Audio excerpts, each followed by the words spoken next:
The fluorescent lights hummed overhead, too bright, too clinical. Emma's knuckles were white against the leather armrest. Across the mahogany table, Bradley leaned back with that smile.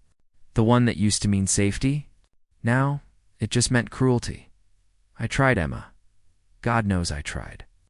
His voice carried across the attorney's office like broken glass. But you let yourself go. The woman beside him giggled.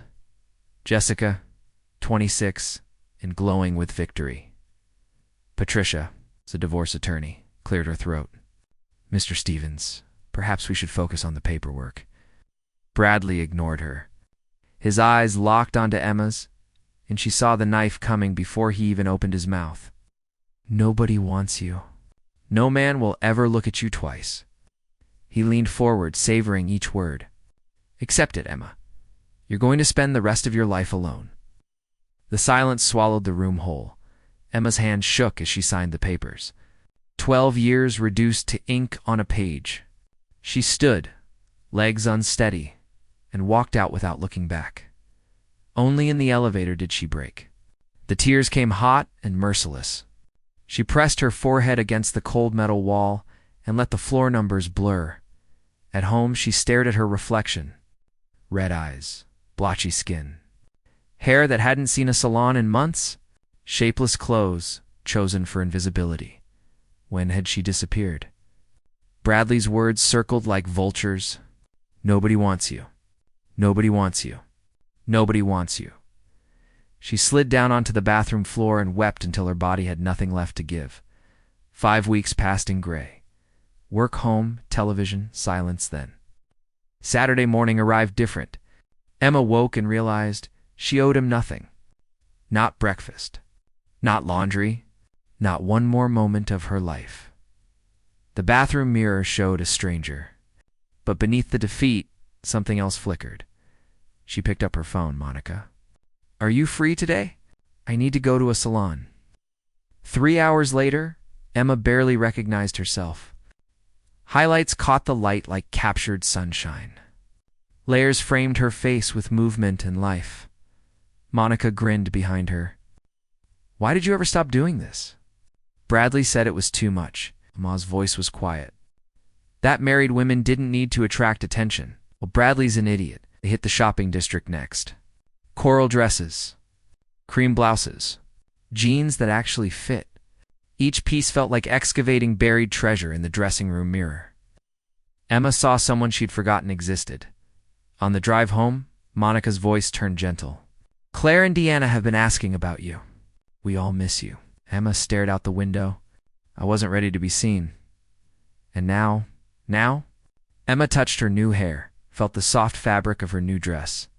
Now I think I'm remembering who I used to be. 3 months transformed everything. Emma woke early, wore makeup, smiled at compliments instead of deflecting them. She painted again, took a photography course, led campaigns at work that made her supervisor's eyes light up with pride. The woman in the mirror grew sharper each day, stronger, more alive. At lunch one afternoon, Monica studied her across the table. You know there's a charity gala next week? My firm is hosting. You should come. Emma's stomach clenched. I don't know. That's a lot of people. You don't have to decide now. Monica squeezed her hand. But Emma, you're not the woman Bradley convinced you that you were. You never were. That night, Emma stood in front of her closet. She pulled out the coral dress, held it against herself in the mirror. Maybe it was time to be seen again. Maybe it was time to prove Bradley wrong. She texted Monica. I'll go to the gala. The response came instantly. You won't regret this. But as Emma set down her phone, a strange feeling settled over her. Part anticipation, part terror.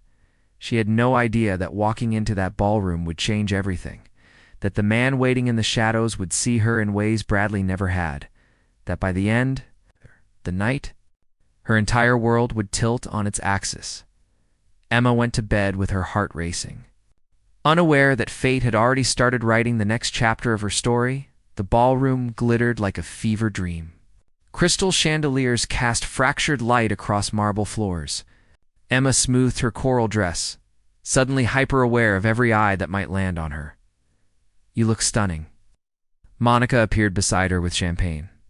Breathe. Emma took the glass, took a breath, took a step forward. That's when she saw Bradley. He stood near the bar with Jessica plastered to his side. The shock of seeing him paralyzed Emma's lungs. Of course he'd be here. His firm handled corporate law. This was his world. Their eyes met across the room. His face cycled through surprise, then something darker. He leaned down to whisper something to Jessica, who turned to stare at Emma with undisguised hostility. We can leave. Monica's voice was tight with protective fury. I have every right to be here. She turned away from them, forcing her legs to carry her deeper into the crowd. Her heart hammered against her ribs. The champagne trembled in her hand. She needed air. Emma slipped through French doors onto a stone terrace. The cool night wrapped around her shoulders. City lights stretched endlessly below. She gripped the railing and closed her eyes. Beautiful view. The voice came from the shadows, deep, careful, not threatening, but not quite safe either. Emma turned. He stood 15 feet away, half hidden by potted topiaries. Tall, dark suit that probably cost more than her car. Eyes that caught the light from inside and held it like secrets. I didn't mean to intrude. His voice carried an accent she couldn't place. European, maybe? You look like you needed solitude. I did, do? Emma's defenses rose automatically. I mean, it's fine. I was just leaving because of the man at the bar, the one who can't stop staring at you like you owe him something. Emma froze. You notice that? I notice everything. He stepped forward, and the light revealed his face fully. Sharp jawline. Silver threading his dark hair at the temples. Maybe 40. Maybe ageless. Forgive me. I'm being presumptuous. I'm Alexander Thorne. He extended his hand. Emma hesitated, then took it. His grip was warm, firm, grounding. Emma Carter. Emma, he said her name like he was tasting it. Your ex-husband is an idiot. She pulled her hand back. Excuse me. I heard him, inside, telling his friends how you used to be pretty. How you've really improved since the divorce, but it's too little too late. Alexander's jaw tightened. He's wrong. You're not improved. You're liberated. There's a difference. Emma's breath caught. Why would you tell me that? Why would you listen to that? Because I wanted to know who you were. He moved closer and she caught his scent. Cedar and something darker. And because I wanted to know if you knew. Knew what? That every man in that ballroom has looked at you tonight. His eyes held hers, unflinching. That you walk like someone who's just remembered she has power? The intensity of his gaze made her dizzy. I don't know who you are or what you want, but I should go. I want to offer you something. I'm not interested. You haven't heard the offer? A slight smile touched his mouth. I own Thorne Industries. My company is launching a rebranding campaign. I need someone brilliant to lead it. Your supervisor, Linda Chen, recommended you. Emma's world tilted. Linda recommended me to you. She said you're the best she's seen in years. Wasted potential finally coming alive. Alexander pulled a card from his pocket. This is a job offer, Emma. Nothing more. Nothing less. Though if I'm honest, I'd also like to take you to dinner. Separately, as two people who might enjoy each other's company. She stared at the card. Embossed gold lettering. A phone number that probably connected to an empire. Why me? Because I see what your ex-husband was too blind to recognize. His voice dropped lower. You're not someone who needs to be saved. You're someone who's dangerous when unleashed. Before Emma could respond, the French doors burst open. Bradley stormed onto the terrace, Jessica trailing behind him. His face was flushed with rage and champagne. Emma, we need to talk. Alexander stepped subtly between them. I don't think the lady wants to talk to you. Bradley's eyes narrowed. Who the hell are you? Alexander Thorne. The recognition hit Bradley like cold water. His expression shifted from anger to calculation. Everyone knew that name. Billionaire. Philanthropist. The kind of man who moved markets with a phone call, Mr. Thorne. Bradley's voice oozed false respect. I didn't realize you knew my wife. Ex-wife. Emma corrected, finding her voice. And we just met. Bradley's smile turned ugly. Then you don't know her very well.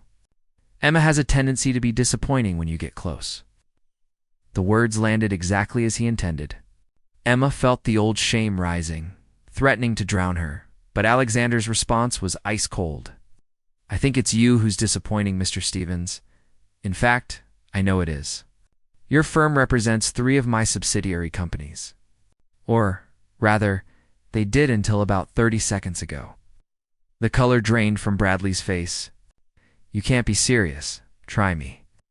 Alexander pulled out his phone. I can have my lawyers send termination notices before you make it back to the bar. Jessica grabbed Bradley's arm. Baby, let's just go. But Bradley was staring at Emma now, really seeing her for the first time. The new hair. The dress. The way she stood next to a man who could destroy him with one phone call. You did this on purpose. His voice shook with fury. You planned this.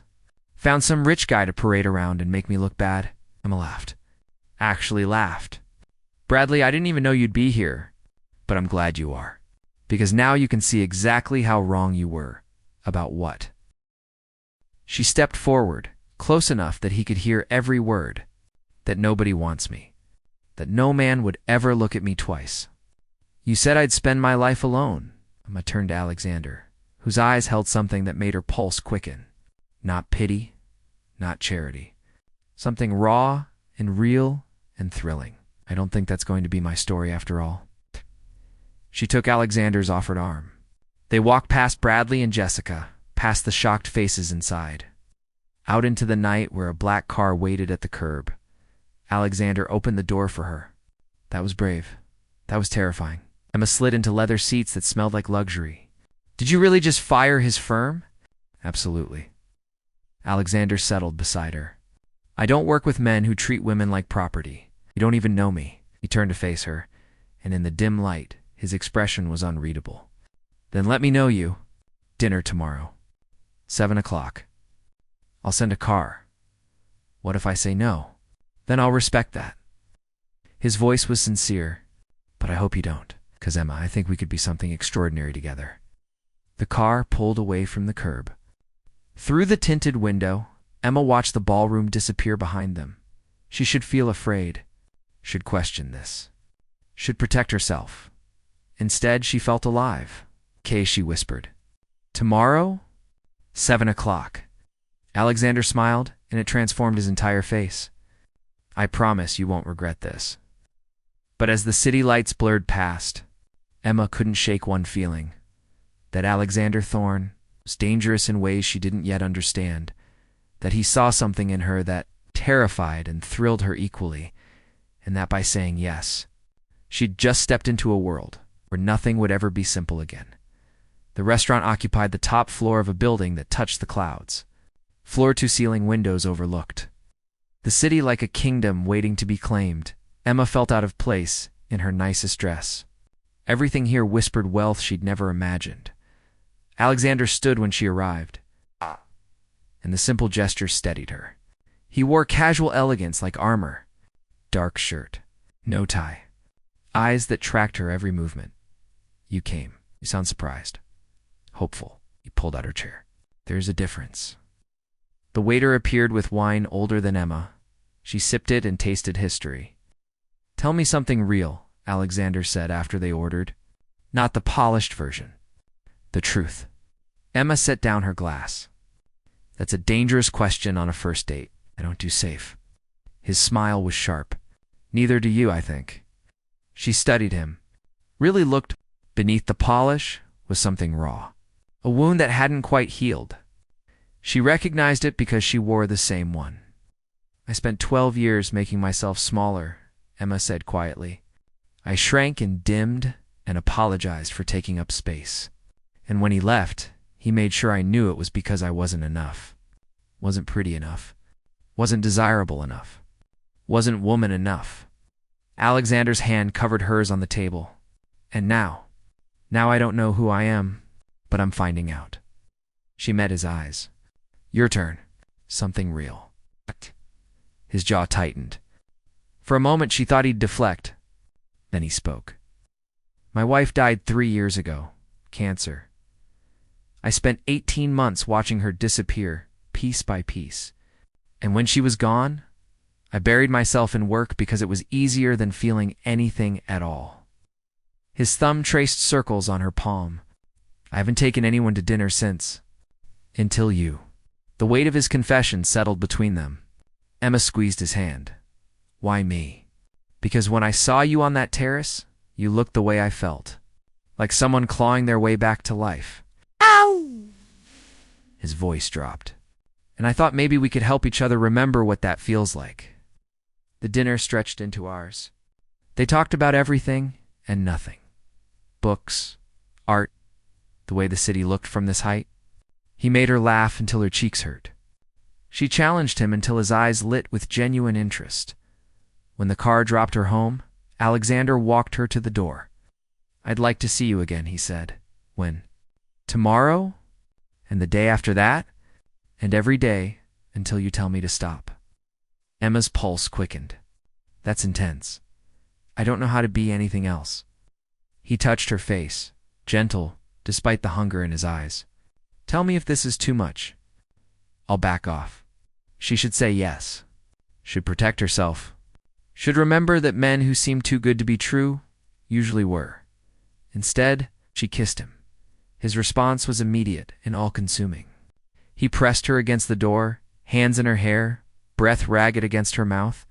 She tasted desperation and need and something that felt dangerously close to salvation. When they broke apart, his forehead rested against hers. Emma. Her name was a prayer and a curse. I need you to understand something. I'm not a good man. I've done things that would make you run. But with you, I want to try. Try what? Being someone worthy of you. The next 6 weeks blurred together like a beautiful fever dream. Alexander was everywhere. Morning coffee delivered to her office. Late-night calls that lasted until dawn. Weekend trips to his beach house where they talked and touched, and drowned in each other. He was generous, attentive, present in ways Bradley never had been, but sometimes Emma caught him staring at nothing. Expression dark and distant. Sometimes his phone rang and he'd step away, voice dropping to tones she couldn't hear. Sometimes he disappeared for entire days with vague explanations about business. She told herself it was fine, that everyone had secrets, that she was being paranoid. Then Linda called her into her office. I need to talk to you about the Thorne campaign. Linda's expression was carefully neutral. Did you know Alexander personally before he hired you? Emma's stomach dropped. We met the night before. Why? Because the board is asking questions.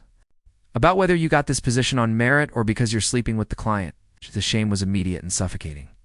I earned this position. I know that. But Emma, you need to be careful. Alexander Thorne has a reputation. What kind of reputation? Linda hesitated. He's brilliant, ruthless, and he collects broken things. People, companies. He fixes them, controls them, and when they're no longer useful, he discards them. She leaned forward. I recommended you because you're talented. Don't let him make you into one of his projects. That night, Emma confronted him.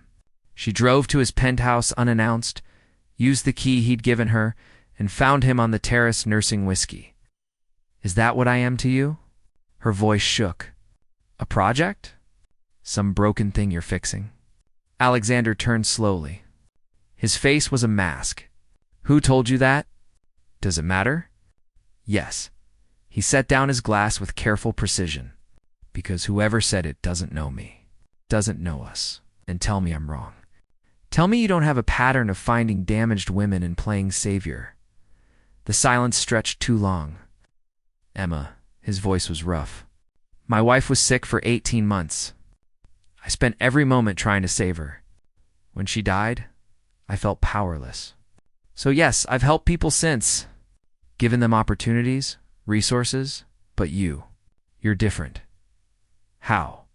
Because you don't need saving. He crossed to her, cupped her face. You're not broken. You're a fire that someone tried to extinguish. And watching you burn again is the most beautiful thing I've ever seen. She wanted to believe him. Wanted it so badly she ached. Then why do I feel like you're hiding something? His thumb traced her lower lip. Because I am. But not what you think? Then what? I'll tell you soon, I promise. He kissed her forehead. Just trust me a little longer. Emma left that night with more questions than answers. She drove home through empty streets, her mind spinning. At a red light, her phone buzzed. Unknown number, she answered. Hello? Emma Carter? Yes. Who is this? Someone who thinks you should know what Alexander Thorne really does. The voice was female, distorted somehow. Meet me tomorrow. Pier 17, noon. Come alone. Why would I do that? Because he's using you. And you deserve to know why. The line went dead. Emma sat at the green light. Horns blaring behind her, staring at her phone. Every instinct screamed danger, but she had to know. She had to know if Alexander Thorne was her salvation or her destruction, and she was terrified. The answer might be both. The pier smelled like salt and diesel. Seagulls screamed overhead. Emma pulled her jacket tighter against the wind, scanning the crowd for whoever had called. A woman emerged from behind a shipping container. 30s, expensive coat. Eyes that had seen too much. You came. She sounded almost disappointed. Who are you? Sarah Thorne. The name landed like a bomb. Alexander's dead wife. Emma's world tilted. That's impossible. Is it? Sarah stepped closer. Did he show you pictures? Medical records? Death certificate? Or did he just give you a tragic story and trust that you'd be too kind to ask questions? Why would he lie about that? Because Alexander doesn't lie. He tells carefully selected truths. Sarah pulled out her phone, showed Emma a photo. A wedding. Alexander and this woman, smiling, alive, together. Date stamp. 2 years ago. I'm not dead. I'm divorced. And I'm the 4th woman he's done this to. Emma's legs felt weak. I don't understand. Finds women recovering from trauma. Becomes whatever they need. Builds them up. Makes them dependent. And when they're strong again, when they've given him everything, he gets bored and moves on. Sarah's voice cracked. I lost 3 years to him. My career, my friends, my sense of self. When he was done, I had nothing left. No, he's not like that with me. That's what I said too. Sarah grabbed her arm. Emma, I've been watching you. He's following the same pattern. The intensity, the isolation, the way he makes you feel seen. It's deliberate, calculated. And when you're fully under his control, he'll destroy you.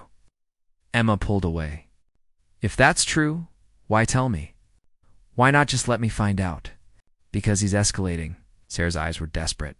The woman before me ended up in a psychiatric facility. The one before her disappeared entirely. I think he's dangerous, and I think you're in real trouble. Emma's phone buzzed. Alexander, where are you? We need to talk. Her hand shook. I need proof. Real proof. Sarah handed her a flash drive. Everything's on here. Bank records showing how he systematically took control of our finances. Messages from the other women. His pattern documented over 12 years. But Emma, you need to disappear. Tonight, before he knows you've seen this. I can't just run. You have to. Sarah's voice broke. I couldn't save the others. Please let me save you. Emma stared at the flash drive, then at Sarah's terrified face. Every instinct screamed that this was real, that she'd been a fool, that Alexander had played her perfectly. She drove home in a daze. Loaded the flash drive. Watched her entire relationship recontextualized through files and messages and cold, dumbed had evidence. Alexander had researched her. Knew about Bradley. Knew about her vulnerabilities. Approached Linda weeks before the gala to plant the seed of the job offer. Everything had been manufactured. Emma was crying when her door burst open. Alexander stood there. Well, died. Dangerous. What did she tell you? The truth. Emma backed away. Sarah showed me everything. Sarah is sick. She's been stalking me for 2 years. The restraining order hasn't stopped her. He moved closer. Whatever she showed you is fabricated, twisted. She's trying to destroy me through you. Show me proof. Real proof. Death certificate. Medical records. Something. Its expression shifted. Something cold and calculating replaced the panic. You've already decided. I can see it in your eyes. Because you lied. Her voice broke. About your dead wife. About how we met. About everything. I never said she was dead. His voice was ice now. You assumed? I let you believe it because the truth is complicated and ugly. Sarah was abusive, violent. I had to escape her. And yes, I researched you before we met. But Emma, everything between us has been real. How can I believe anything you say? Because I'm giving you a choice. He pulled out his phone. Call Sarah. Ask her about the night she put me in the hospital. Ask about the restraining order. Ask about her arrest record. I'll wait. Emma stared at the phone, at him. At the flash drive still glowing on her computer. I need you to leave. Something in his face broke. Emma, please. Get out. She was screaming now, tears streaming. Get out, and don't come back. He left without another word. The door closed with brutal finality. Emma collapsed on the couch, sobbing into her hands. She'd been a fool again. A different man. A different lie. But the same ending. Bradley had been right. Nobody wanted her for real. They wanted what they could take. 3 hours later, her phone rang. Linda, Emma, you need to come to the office now. What's wrong? Alexander Thorne just pulled all his business from the firm. Effective immediately. He's costing us $12 million. And he specifically cited your involvement as the reason. Emma, you're fired. The line went dead. Emma sat in the silence. The ruins of her life scattered around her like shrapnel. She'd rebuilt herself once. Found her strength. Her confidence. Her power, and in 6 weeks, Alexander had destroyed all of it. Her phone buzzed again. Message from an unknown number. I'm so sorry. This is what he does. Please be safe. Sarah. Emma threw the phone across the room. It shattered against the wall. She should have known better. Should have protected herself. Should have remembered that men who seemed perfect were always hiding something monstrous. The knock on her door came at midnight. Emma opened it. Thinking maybe Monica, maybe help. Alexander stood there, and his face was wrong. All the polish stripped away. Raw and desperate and furious. You want the truth? I'll give you the truth. He pushed past her into the apartment. Yes, I planned to meet you. Yes, I knew who you were. But Emma, I fell in love with you anyway. Despite my plans, despite my control, you broke through every defense I had. It's not love. That's obsession. Maybe. His laugh was bitter. Maybe I don't know the difference anymore. Maybe my wife dying broke something in me that can't be fixed. But what we had was real. And you're throwing it away because of lies from a woman who's been diagnosed with delusional disorder. Get out. Not until you listen. He grabbed her shoulders. Not hard, but firm. Desperate. I destroyed your job because I was angry. I'll fix it. I'll fix everything. Just give me another chance. Emma looked into his eyes and saw the truth.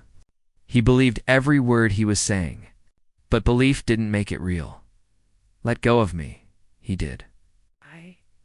Immediately, his hands dropped like she'd burned him. I love you. That's real. Whatever else is lies or truth or somewhere in between, that's real. It's not enough. She watched something die in his expression. He nodded once, turned, and walked out of her life. Emma locked the door and slid down it, crying until she couldn't breathe.